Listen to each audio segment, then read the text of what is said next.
It began with a whisper, a name murmured between champagne glasses in rooftop lounges at private viewings of million-dollar art. Anna Delvey, a name that shimmered like old money, and yet, behind the glow of designer brands and impeccable confidence, was nothing but smoke and mirrors. But how does a complete stranger, an outsider with no roots, no fortune, and no past, weave herself into the very fabric of Manhattan's elite? Anna Delvey was not born into wealth. She wasn't royalty, nor an heiress.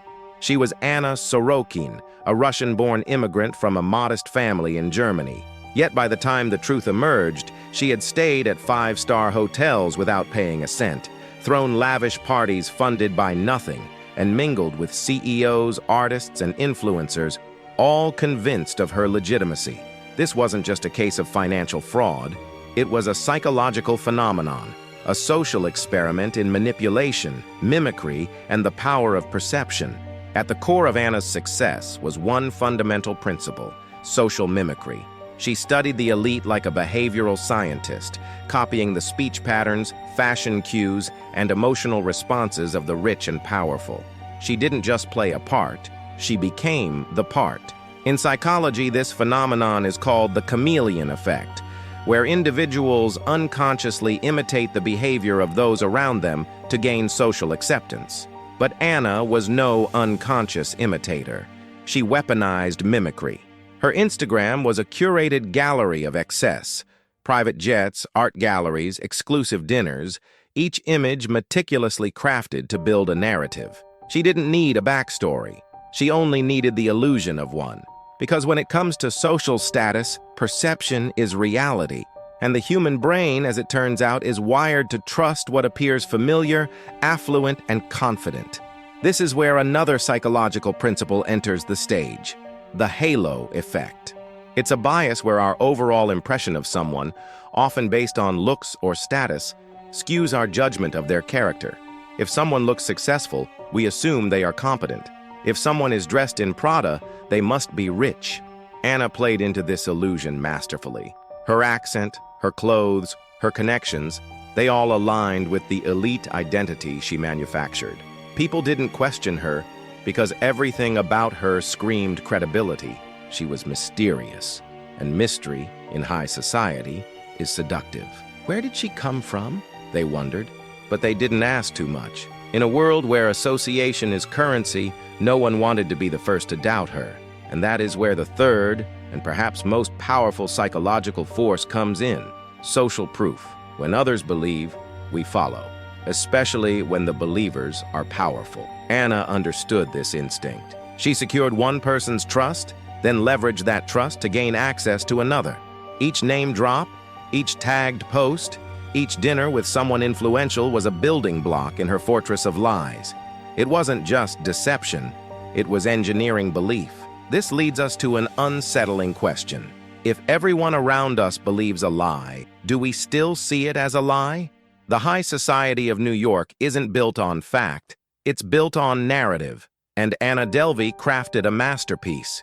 Her invented identity was not just a mask, it was a mirror, a reflection of what high society wanted to believe: that wealth is innate, that exclusivity is deserved, that elegance can only be born, not acquired. Anna chose her environments carefully. She lingered in places where appearances mattered more than substance. The lobby of 11 Howard, the rooftop at the Standard, VIP lounges where eye contact meant more than credit history. She wore Celine and Balenciaga not because she loved fashion, but because she understood symbolism. In these spaces, a label is not clothing. It's a passport, a silent badge of legitimacy. But beneath this glamorous surface lurked a darker truth. Anna wasn't just imitating the rich.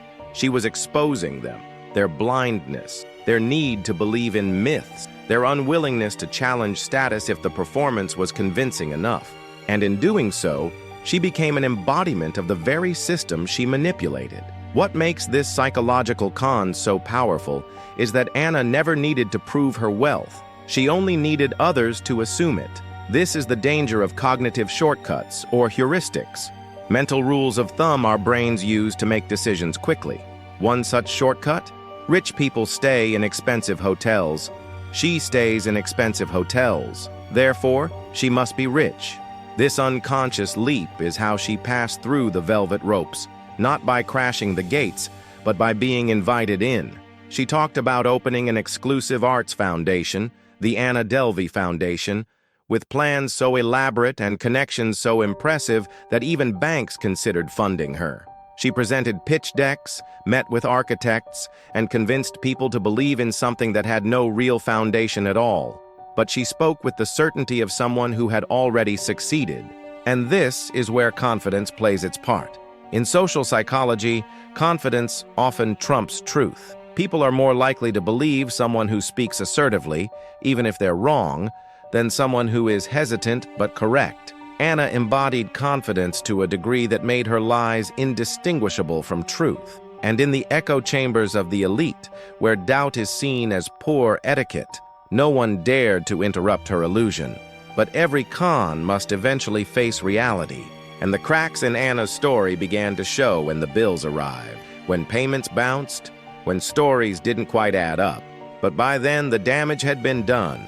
Reputations were entangled, money had vanished, and trust had been betrayed. Yet, the question remains, how many people truly believed her, and how many just didn't want to be the one to say otherwise? The downfall of Anna Delvey didn't happen in a single scandalous moment.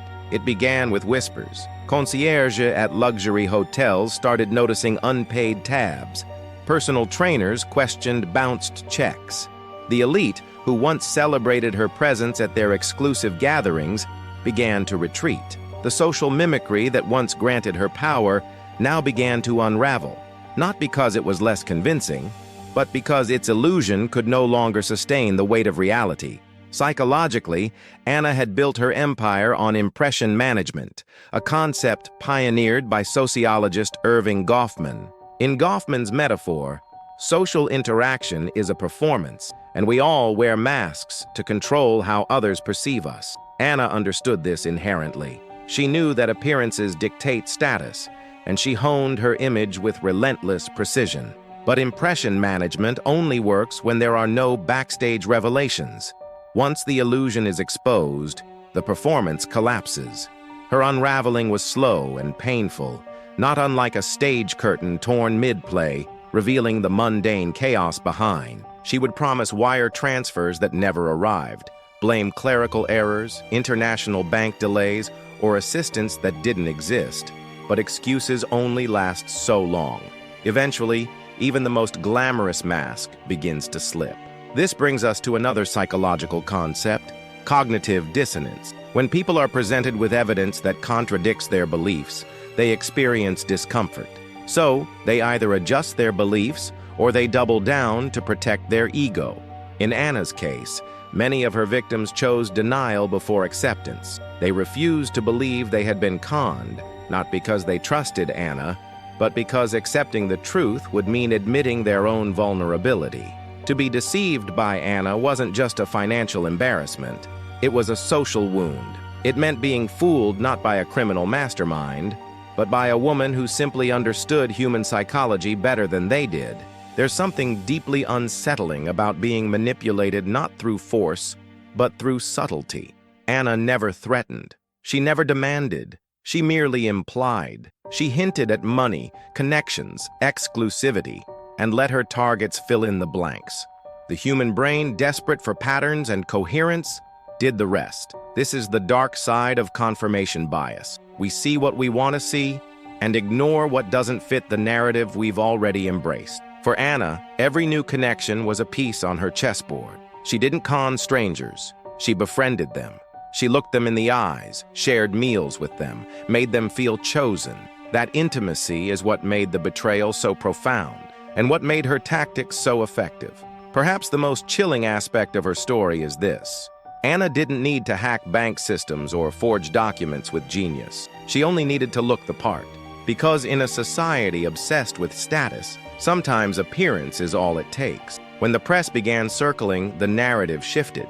Suddenly, she was no longer the mysterious heiress. She was the fraudster, the parasite, the symbol of everything wrong with the superficiality of the elite. But that too was a performance. Society flipped the script, not because it wanted truth, but because it needed a villain. And Anna, she didn't flinch. Even as her lies crumbled, she maintained her posture. She showed up to court dressed in designer outfits, sunglasses shielding her gaze from the world. It wasn't just a stunt, it was a final act. A declaration that even in collapse, she would control the story. What does it say about us that we continued to watch? By the time Anna Sorokin stood trial in 2019, the courtroom had transformed into something far more symbolic than a chamber of justice. It became a stage. Photographers waited outside to capture her outfits. Fashion critics debated her style choices, and journalists documented her expressions with the same fervor they once reserved for celebrities. She wasn't merely a defendant, she was an icon of deception, and she leaned into that role with chilling precision. This transformation into a media spectacle wasn't accidental. Anna understood that narrative was power. If she couldn't control the facts, she could at least control the framing.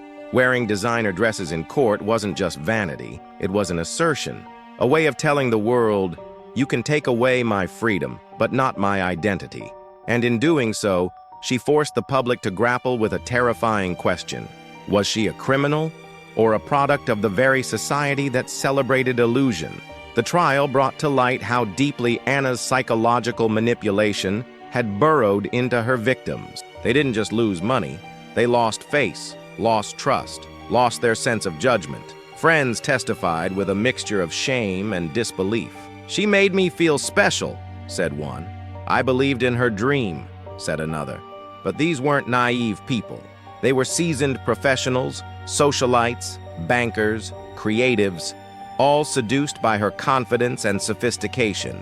This brings us to a sobering truth about human behavior. We're more susceptible to manipulation when the manipulator reflects our own values back to us. Anna didn't convince people with lies. She told them what they already wanted to believe, that they were part of something exclusive, that they had access to someone truly elite, that their instincts were sharp enough to recognize greatness. In this way, Anna was a mirror, and no one likes to see their own flaws reflected back at them. In court, prosecutors painted her as a manipulative sociopath, a pathological liar who took advantage of generous, unsuspecting people. But others saw something different, a hustler, a woman who played the game the way men had played it for centuries, with confidence, audacity, and no apologies. For some, she became a feminist anti-hero, a symbol of rebellion against the rigid systems that keep outsiders locked out. But is it rebellion if it still feeds on privilege? That question haunted every testimony, every article, every meme. Because Anna's story wasn't about hunger or desperation. It was about aspiration, and the grotesque lengths we go to achieve it. She didn't steal bread. She stole prestige. She hijacked the symbols of wealth and power and used them to buy her way into places most people only dream of. This psychological manipulation worked because it was elegant. There was no violence, no overt threat, just confidence, just charm, just the unspoken suggestion that anyone who doubted her was unsophisticated, not in on the joke, the most haunting realization, it could happen again, right now, in another city, with another name. Because the systems Anna exploited are still alive and thriving, built on unspoken codes, aesthetic branding, and social mimicry. Anna's conviction didn't end the story. If anything, it transformed it. Because even behind bars, she remained a cultural fascination. Netflix adaptations followed. Podcasts dissected her psychology. Fashion blogs speculated on her prison wardrobe. In some twisted way, incarceration only amplified her myth. And that reveals something deeply unsettling about us, the spectators. Why do we glamorize con artists? Why do we turn fraud into folklore? Maybe because they tap into our hidden desires, to be someone else, to escape the ordinary, to be believed without question. And in Anna Delvey, we found a vessel for those desires, a woman who did what we secretly wished we could, walk into any room and be accepted without proof. But acceptance based on illusion is a fragile thing. And once the spell breaks, all that remains is the emptiness beneath. What Anna Delvey revealed wasn't merely a flaw in individual judgment. She uncovered systemic vulnerability, a culture so enamored with appearances that it no longer distinguishes authenticity from artifice. We live in a time when influence outweighs integrity, where curated identities on social media are mistaken for truth, and where access is everything. And Anna exploited this with clinical precision. Consider this: if Anna had truly been an heiress, would her behavior have seemed unusual? Lavish spending, last-minute travel, vague personal history? These aren't red flags in elite circles. They're almost expected. That's the paradox. The more outrageous her behavior, the more believable it became, because outrageousness is part of the mythology of wealth. She didn't just understand that, she became the embodiment of it. Her manipulation wasn't just psychological, it was sociological. She tapped into aspirational psychology, the tendency for people to align themselves with those they admire, even if it means ignoring obvious warning signs. Her victims didn't want to believe she was lying. They wanted to be close to the brilliance she projected. Because proximity to power, even fake power, makes people feel elevated. This effect, the contagious illusion of status, is amplified by social media reinforcement. Every photo Anna posted was a stroke of reinforcement. A subconscious whisper, "She's there, you're not." And for the social elite, being seen with someone like her became a symbol of their own relevance. The con wasn't just about money, it was about status by association. From a psychological standpoint, this brings us to impression validation. Humans are hardwired to seek confirmation of their social standing. Being trusted by someone perceived as powerful or exclusive affirms one's own status. So when Anna showed interest in someone, that person felt flattered, chosen, and that validation clouded critical thinking. But Anna's story also holds a mirror to our collective moral compass. How many of us would call out a fraud if it meant risking our own place in the social hierarchy? How many would look the other way as long as we were included in the benefits of the illusion? In many ways, Anna was an artist, not in paint or sculpture, but in narrative. She sculpted an identity from nothing but confidence and curated aesthetics. And like all great artists, she created not what was true, but what was believable. That's the dark magic of storytelling. When done well, it becomes indistinguishable from reality. And herein lies the danger. When the story becomes more powerful than the facts, truth becomes irrelevant. In the aftermath of her trial, the world was divided. Some saw her as a criminal, others as a misunderstood visionary. But both perspectives miss the deeper issue. Anna was a symptom, not the disease. She didn't create our obsession with wealth and image. She simply exposed it. And in doing so, she asked a question we're still not ready to answer. Who are we without our masks? Because in the end, Anna wasn't the only one pretending. The people who believed in her were pretending too, pretending to know how wealth works, pretending they could tell real from fake, pretending that access equaled authenticity. She didn't just trick people, she revealed them. Anna Delvey's story didn't end in a courtroom. It didn't end in Rikers Island, or with her deportation, or in the media storm that surrounded her like a modern-day myth. Her story lingers because it exposes something most of us try to ignore: the terrifying ease with which perception can be manipulated, and how fragile the boundaries of identity truly are. She didn't just fool New York's elite, she held up a mirror to a society that often values performance over substance. Her deception, in many ways, was a reflection of our own collective delusion. In a world where curated Instagram feeds become social currency, where designer logos signal worth, and where exclusivity is confused with excellence, is Anna truly an outlier, or a prophet of a dark cultural truth? Let us not forget, Anna never actually told people she was an heiress. She implied, she hinted. She let others project the narrative they wanted to believe. And this is the heart of her manipulation, not outright lies but guided delusion. She became the story others wanted to tell themselves, and in doing so, she became untouchable, until the fantasy became too heavy to carry. The psychology of Anna Delvey is not about a woman who wanted to be rich. It's about a woman who understood that if enough people believe you are, then you are. She didn't need money. She needed belief. And belief, as we've seen time and again, is more valuable than any bank account. But what's most chilling isn't Anna's con. It's how easily it could happen again, right now, in your city, in your circle, with someone who knows how to mimic, how to reflect, how to dress the part and speak the language.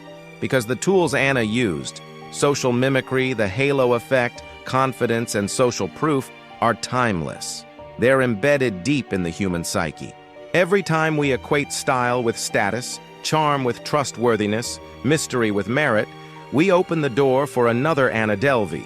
Her story should be a warning, not just about fraud, but about ourselves, about how much of our world is built on illusion, about how desperately we want to believe in stories that make us feel special, even if they're lies, especially if they're lies. The moral of the story is not that con artists are clever, it's that we, as a society, are complicit. We create the stage, the costumes, the spotlight. All a con artist needs to do is step into the role. And once they do, we applaud until the curtain falls. So the next time you're impressed by someone's image, their access, their curated mystique, ask yourself, is it real? Or are you just seeing what you want to see? Because in the world Anna Delvey exposed, truth is not what matters most. Appearance is, and that should terrify us all. Thank you for watching this video. We ask that you subscribe to our channel and like this video. Also, turn on the notification bell to be alerted about our posts. See you in the next video.